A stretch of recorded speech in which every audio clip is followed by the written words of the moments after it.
Hello, it's Tuesday morning. தைப்பூச திருநாள். நேராக கிளம்பி பார்த்திங்கன்னா வடபழனி முருகன் கோவிலுக்கு கிளம்பி போயாச்சு. வருஷம் வருஷம் போகிற மாதிரி தான். டேடி வந்து பார்த்திங்கன்னா வருஷம் வருஷம் தீ மிதிப்பாங்க. அண்ட் இந்த டைம் என் தம்பியும் ஃபஸ்ட் டைம் முருகனுக்கு மாலை போட்டிருந்தான். டேடி பால்குடம் எடுத்து தீ மிதிப்பாங்க. இந்த வருஷம் தம்பி காவடி எடுத்திருந்தான். ரொம்பவே ஹாப்பியாக இருந்துச்சு. அங்கே போனால் வழக்கம் போல் தான் ரொம்ப கூட்டமாக இருந்துச்சு. பட் ஆனால் போன வருஷத்தோட இதுக்கு முன்னாடி இருந்த வருஷத்தோட இந்த வருஷம் ரொம்ப ரொம்ப அதிகமான கூட்டம் வந்து இருந்துச்சு. டேடி வந்து பார்த்திங்கன்னா 30 இயர்ஸ் எக்ஸ்பீரியன்ஸ்டு. டேடி வந்து பார்த்திங்கன்னா பிஃபோர் மேரேஜ்லேருந்தே மாலை போட்டு இதே கோவிலே தான் பண்ணிகிட்ருக்காங்க. டேடிக்கு எல்லாமே இதை பற்றி நல்லாவே தெரியும். ஸோ இவர் மெரிக்கிறாங்க பார்த்திங்களா, இவங்க தான் ஃபஸ்ட்டு தீ மிதிப்பாங்க. குருசாமியும் இவர் தான்.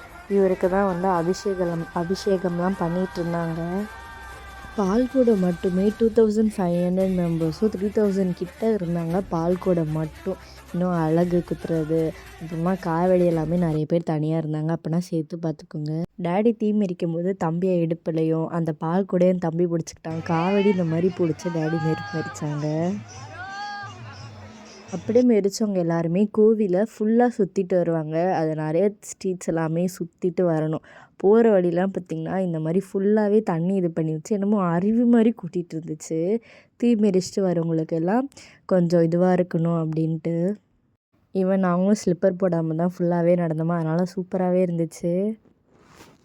இந்த வாட்டி என் தம்பிர்த்து தான் எங்களால் நம்பவே முடியல. நாங்களாவது காலையிலேருந்து எதுவுமே சாப்பிடாம தான் இருந்தோம். பட் போகிற வழிலாம் மோர், ரோஸ் மில்க்கு, பால்லாம் கொடுத்துருந்தாங்க. அதெல்லாமே டேடி எல்லாருமே குடிச்சிட்டு தான் இருந்தோம். பட் என் தம்பி மட்டும் எதுவுமே தண்ணி கூட குடிக்காமல் இருந்தான் கடைசி வரைக்கும். அண்ட் இன்றைக்கி சூரிய பகவான் தொல்லை தாங்க முடியல. அவ்வளோ வெயில். ஒன்றுமே இல்லைங்க நம்மளை சாட்டிஸ்ஃபைட் பண்ண. வெறும் நம்ம சொல்கிற அரோகரா மட்டும்தான்.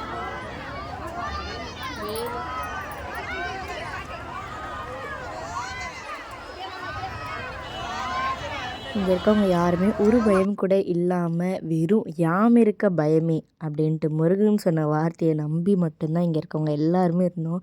அண்ட் நாங்கள் கோவிலை சுற்றி நேராக வாசலாண்டி வந்தாச்சு. இதுக்கப்புறம் சத்தியமாக நாள் வீடியோ எடுக்க முடியல. இதுக்கப்புறம் என்ன நடந்துச்சு நியூஸ்லேயே போட்டு காமிச்சிட்டாங்க பாருங்கள்.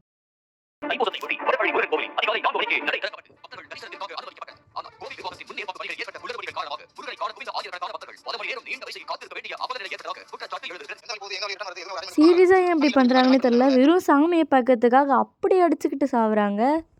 போலீஸ்காரங்களாலே கண்ட்ரோல் பண்ண முடியல. ஒரு பொறுமை கூட இல்லை. நாங்கள் நல்லபடியாக சாமி பார்த்து வீட்டுக்கும் ரிட்டர்ன் வந்துட்டோம். பாய்.